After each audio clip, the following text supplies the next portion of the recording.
I used to think that procrastination meant that I was lazy.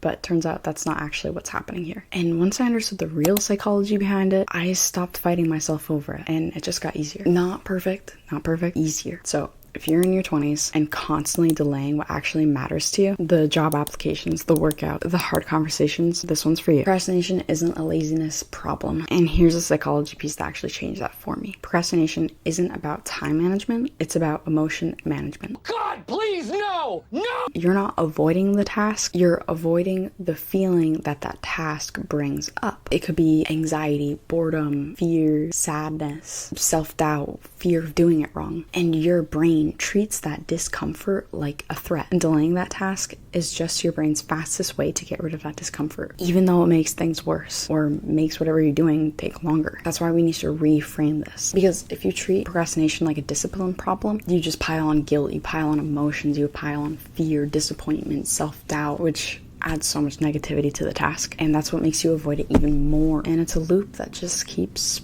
punishing itself. But once I understood that it was just an emotional miscommunication, an emotional avoidance thing, the trick here became obvious. Make the entry point so small that the emotional resistance doesn't have anything to grab onto. Not write the essay. Instead, just open the document. Not go to the gym. Just go put your shoes on. Not, I have to have this hard conversation. Instead, just grab your phone or open up the text thread. The psychology behind this is simple. Your brain resists the size of the task before you've even started, but it rarely resists something that only takes 2 minutes. And the part that actually works here is that once you start, you're usually past the hardest part already.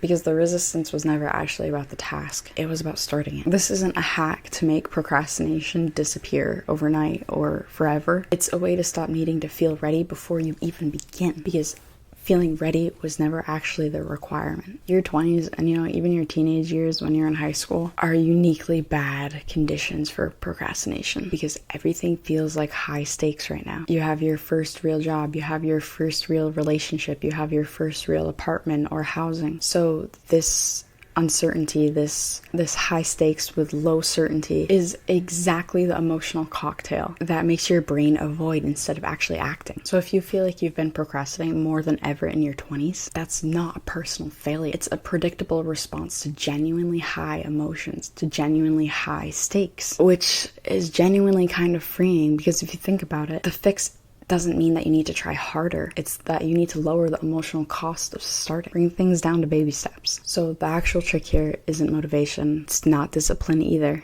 It's shrinking the task until the emotional resistance has nothing to hold on to and letting the momentum do the rest. You don't have to feel ready. You just have to make it small enough that readiness stops being a requirement. If this helped you, let me know in the comments, but also, what's one task that you've been avoiding? And what's the 2-minute version to start that? Subscribe for more real talk. I'm here every week. See you in the next one.